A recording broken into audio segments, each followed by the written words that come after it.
Fundamental human right is basically the right of every human being.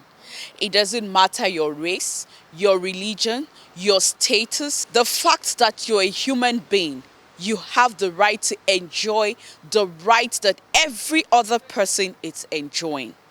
Life, right to love and be loved. There is no one whose right should be denied for any reason at all.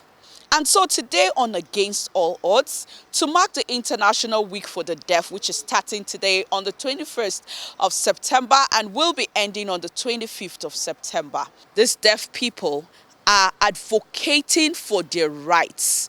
They want to be treated like every other person. The deaf child wants the right to education.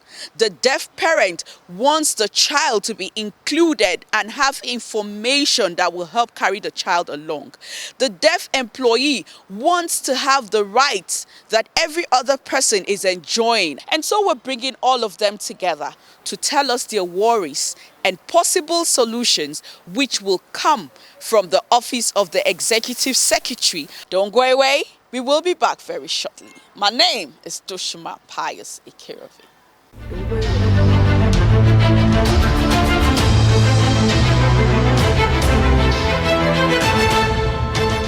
This is Against All Odds.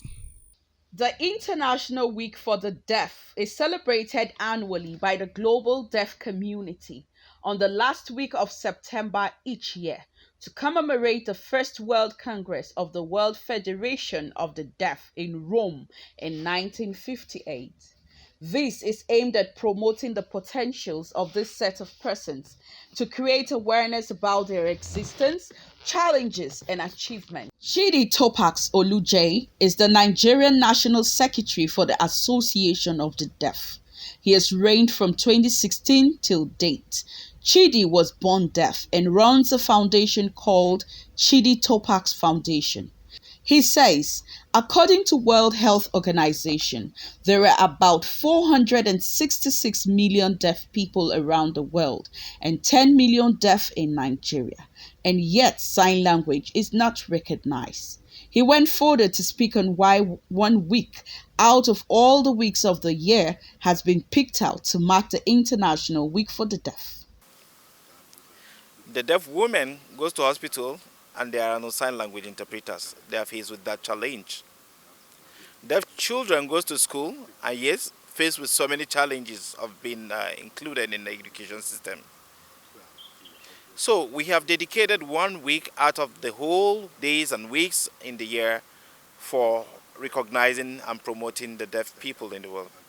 It's more or less focused within rights to sign language and rights to be able to express ourselves and communicate.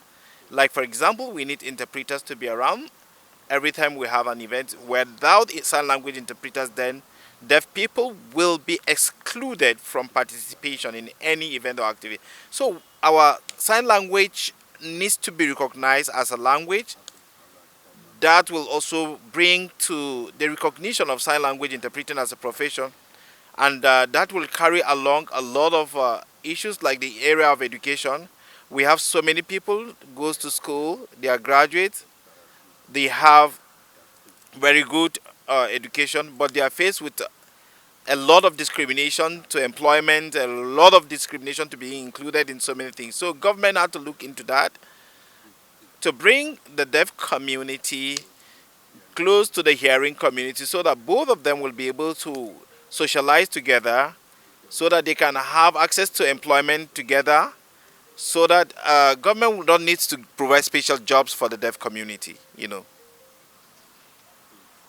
We need everybody in the society to come together with interpreters, churches, religious group, Muslim groups, medical doctors, women organizations come together to support and fight for the deaf rights. Help the deaf people to grow fast and contribute to national development. Talking about sign language, who should learn sign language and who should not. Timothy Tinnett is the National President, Association of Sign Language Interpreters. He is also the CEO of the Deaf Resource Center, an organization he founded after the death of his Countries, brother, then who that is a was a challenge. deaf. So it's very important that sign language interpreters are recognized as professionals in their own background, because if you're in other places like I've said, you can go and study bachelor's, you can study masters, you can even do PhD in sign language interpretation. The only way we can get out of that is for us to begin to recognize by law the position and the place of sign language interpreters in the society, to make sure that the more than 10 million Nigerians that are deaf are carried along in every segment of the society. Information is knowledge, and so even the deaf child has a right to information, and to assimilate and understand properly, he must be educated. One of the areas that these persons have been denied their responsibility is in the area of information and education.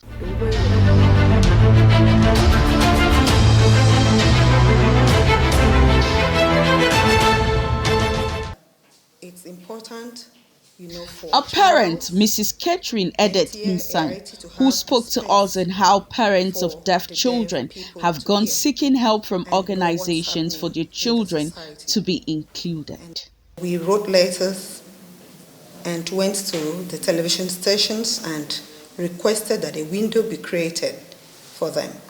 Then in the area of education, we also came together, tried to approach, the ministry. I remember when Ezekwesili was the Minister of Education, there was a forum we had, and we tried to talk about, the lack of, education for the deaf children.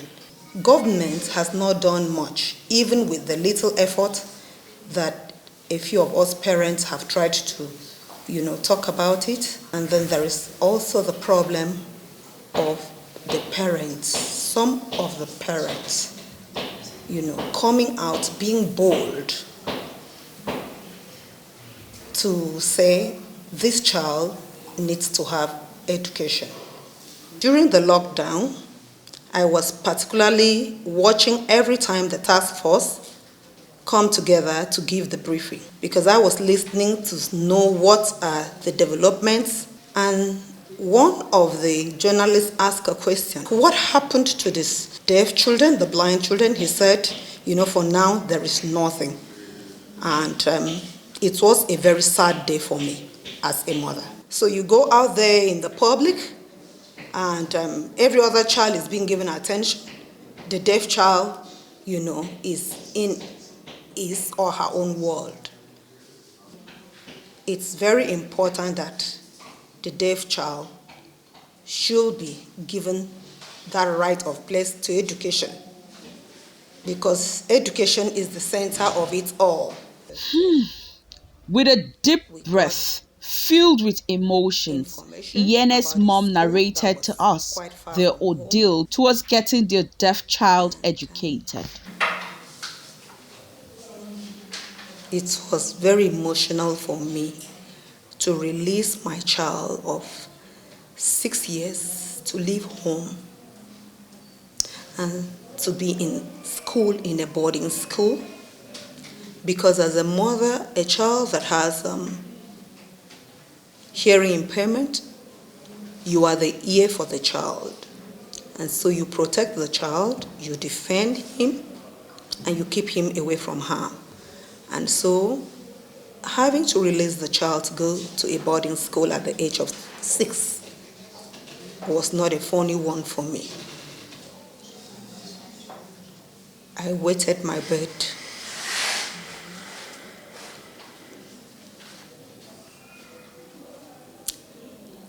But my husband told me that we should look into the future. we should think that we will not always be there for him. And we had to let him go to school. This is Against All Odds. Yes, I was born deaf as a baby, as a kid. But I discovered that I later became deaf, and that is really a concern to me because I understand I can't fit into the society because I'm deaf. And just like my mom says, there are so many trials through the doctors to see if I can be able to understand or have a kind of ability to hear. And since they couldn't do that, I was taken to a school where I was taught in sign language. And my family and my mom, all of them made effort, and that has improved my acquisition of knowledge for now. Being educated now, I think it's a lot of information, all thanks to my parents, and I am okay as a deaf person. I think with the level of education I have, I am fully included in the society, though there are some limitations now. For example, I would like to socialize in so many other places, but my deafness has caused me some limitation. And when I come home, like my family make it comfortable for me because we all relate in sign language when I am home. I don't feel bad at all. I don't regret anything. I'm okay. I'm feeling okay as a deaf person.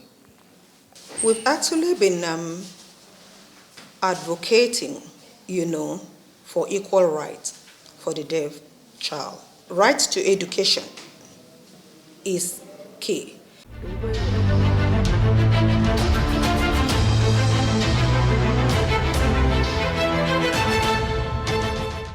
The importance of education can never be overemphasized, and for those who are aware of its gains, do not compromise. Muhammad Adamu was born deaf. He is from Hadejia local government area of Jigawa State. He is one of those lucky people to be sent to primary and secondary school. Today, Muhammad Adamu, who is combining both the white collar job and farming, can read and write text messages, which makes communication a bit easier for him, added to the fact that he can also read lips. He is married with 3 children and is a beneficiary of the e-extension on African rice advice under the Popcorn McCarthy scheme for farmers in Jigawa State, Nigeria. Blind, deaf person, he lacks, those who have not gone to school, they lack means of communication. No good job for them. To create job opportunity for them. A school to be established, to be many. For instance, he has only one in Hadejia, only one in Duso, the whole of Jigawa State. Most of them, they report to begging as a last resort. If government can call to their aid, it will help them achieve a lot.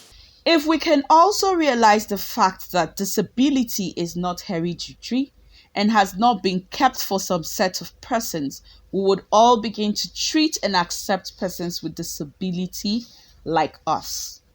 Alhaji Muhammad Awal is from Jigawa State. He is a businessman. He is Muhammad Adamu's employer.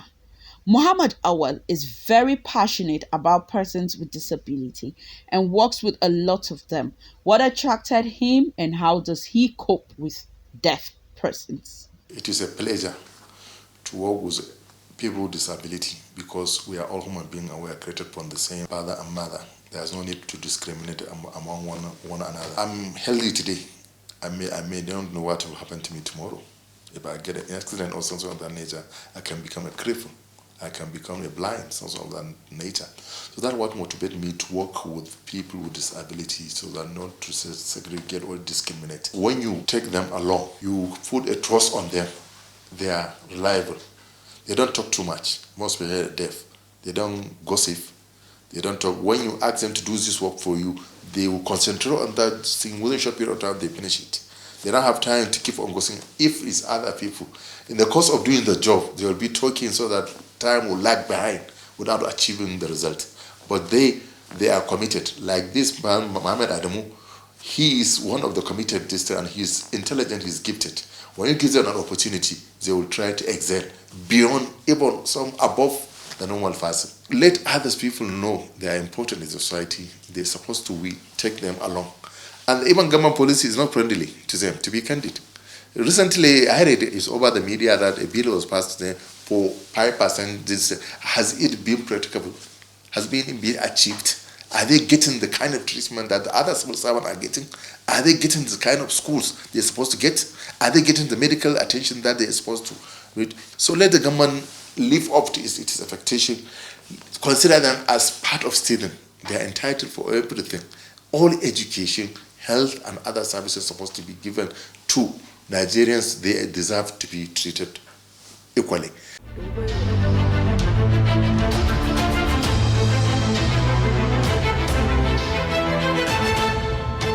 Mr. James Lalu, who became deaf at the age of 21 after his NCA, is a passionate advocate for persons with disability.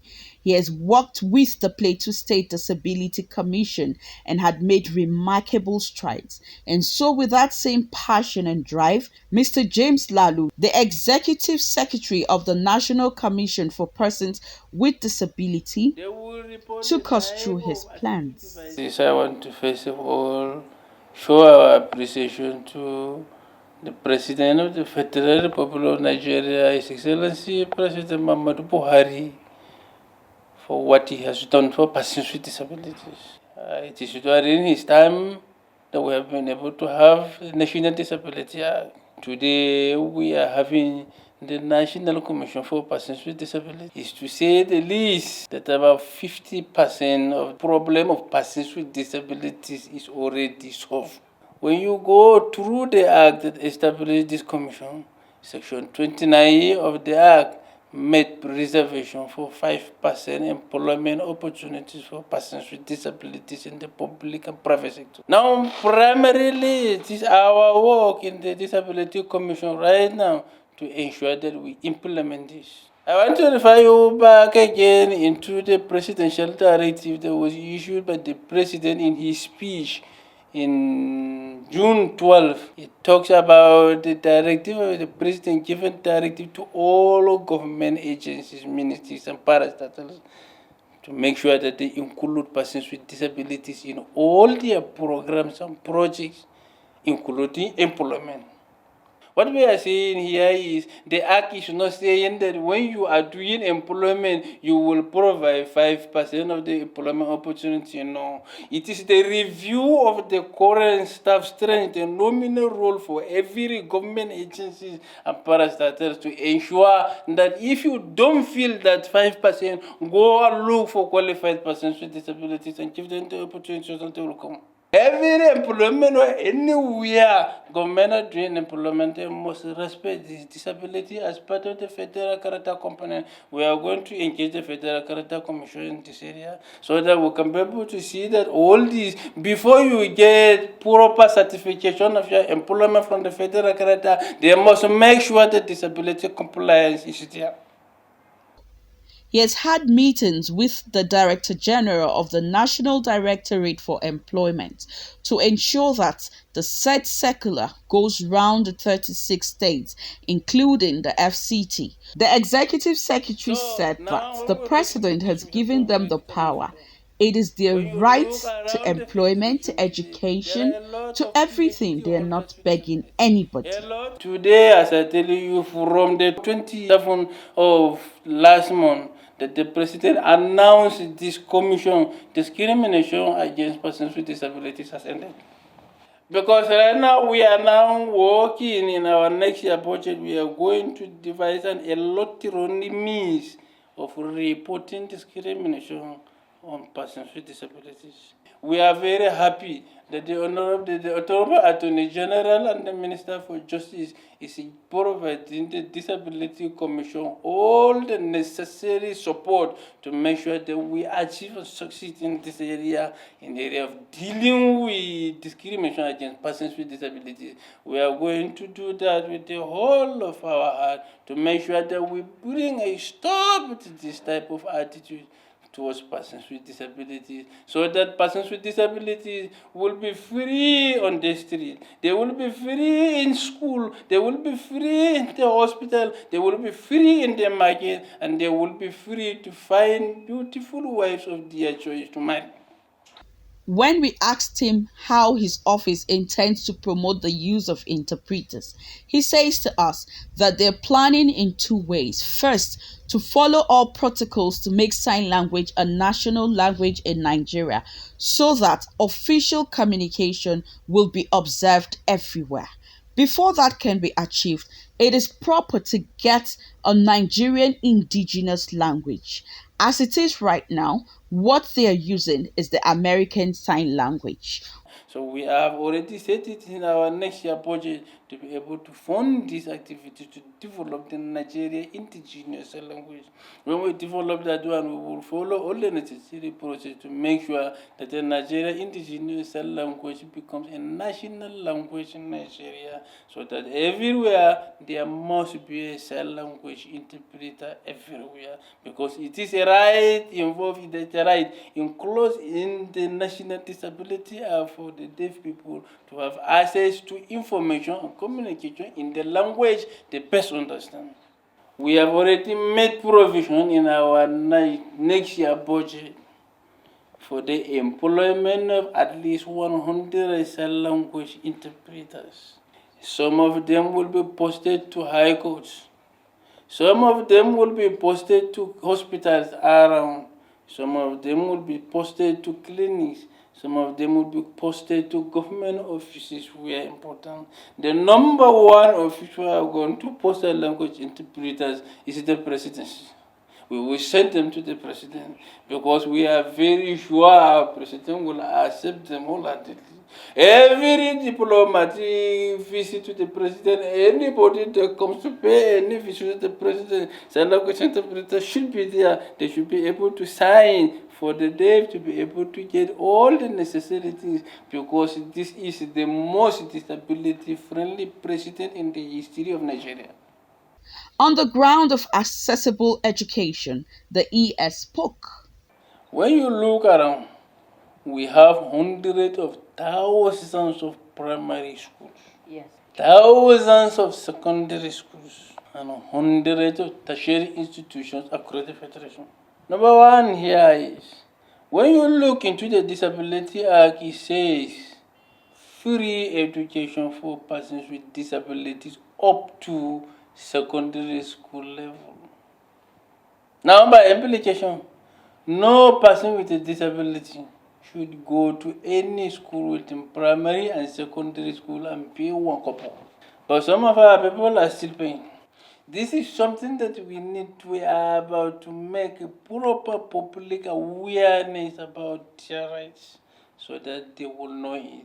And then punish whoever is doing that, collecting that money. Because if you collect their school fees now, it's equivalent of financial fraud.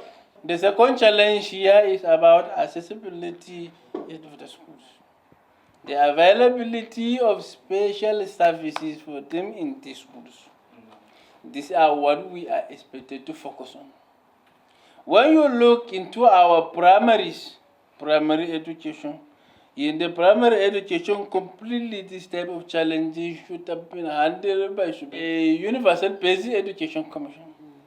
We are going to engage them so that we will sit down and see. Because by common sense, we are supposed to adopt the inclusive education strategy for Nigeria.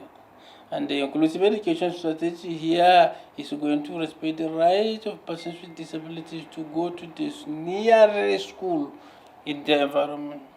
And when they go to the nearest school in the environment, they are supposed to get all the necessary services and all the necessary assistive devices they need in that school to be able to gain access to proper learning.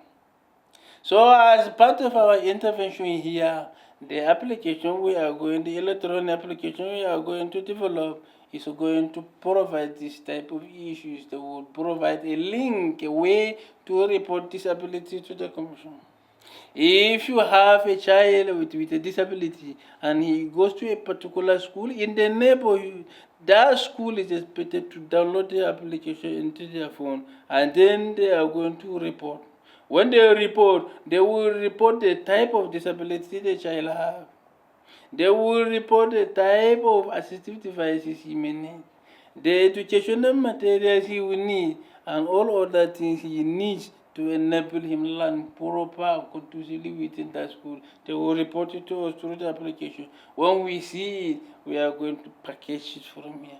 And when we package it from here, it will go to our zonal offices, to the state offices, and they will get to that child in that school where he is. By the end of 2021, we need to see a lot of significant changes in the schools. Disability is not something that somebody put hand into his pocket to go to market to buy. It is something that comes like that, and when it comes, you just have to accept your fate, because God have a way of changing your life. Nobody will say you escape disability until the very day you are buried. But as long as you live, as long as you are alive, and as long as you move, as long as you hustle, you can go and you may come back with a certain disability. That could be a plan from God. All the children, you see them with disability, nobody buy it. But if you have the opportunity to support them and you refuse to do it, you may get your own share tomorrow. If all this you have said would really come to be, then there's really no reason why someone would run out of Nigeria and say, I prefer to be a person with disability outside Nigeria than Nigeria. Because obviously there will be accessibility and all that. So thank you very much. Yes, thank you so very much. I think this type of thing will soon come to an end. All of these challenges about assistive devices are what are making most of our people to run away. Mm-hmm. When they go there, they become comfortable. Yes. They will say they don't want to come back home. Mm-hmm. We are here at home. We are not running to go to anywhere. We will make Nigeria a better place for them to come back. Mm. Thank you so very much. Thank you very much, sir, for coming on Against All Odds. In fact, you have lightened the mood of all those people who spoke with very heavy heart. You can imagine when people, abled persons, will begin to envy the persons with disability. That is the time we're waiting for. They said there is nowhere like home. Home is home. And if you're in your country, you have the right to enjoy life. Enjoy education, employment, water, everything. And today we've heard it from the horse's mouth. To begin the International Week for the Deaf, we're starting with so much hope.